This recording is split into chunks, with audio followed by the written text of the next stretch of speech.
Good afternoon, traders. It's Bill Baruch with Blue Line Futures, and this is the FX Rundown. The dollar index has strengthened. It's up almost 0.75% today. This comes on the heels of a stronger than expected PPI read. In fact, it was a very good PPI read. We do look forward to tomorrow's CPI read that's watched much more closely. The momentum started going in the dollar late yesterday after the White House said it would release a list of $200 billion worth of Chinese goods to add tariffs to. This would be the third round. You've seen commodities across the board take a hit, and this has brought currencies down as well against the U.S. dollar. The Chinese yuan is as well weakened against the dollar, and this is a major driver and a major theme of what we've talked about.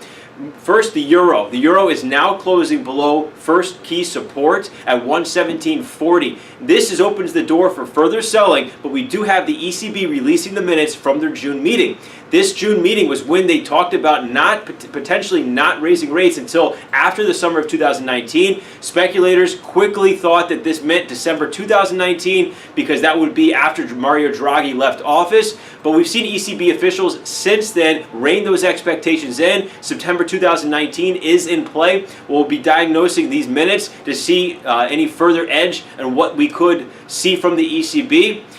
Moving on, though, we do have the Japanese yen moving down below a critical trend line, major three-star support at 89.70 to 89.95. The market has not seen any traction against this big constructive trend line, and this signals that a potential path of least resistance will remain lower. We would have thought that this could present a buying opportunity, or at least wait for the market to show some positive move off of it, and it hasn't happened throughout today's session. But as well, there is some hope. We don't like trading off of hope. So again, there's no trade. We are neutral the yen, but there is some hope that if stock market volatility picks up, we should see some traction in the yen for safe haven as a safe haven currency. Lastly, covering on the Aussie and the Canadian dollar, we did say yesterday, although we stayed neutral, we did say the Aussie failed to maintain major three-star resistance up at 74.40, 74.50, and the reversal did give you a great line in the sand for you bears out there to sell and put a stop at 74.70. The market has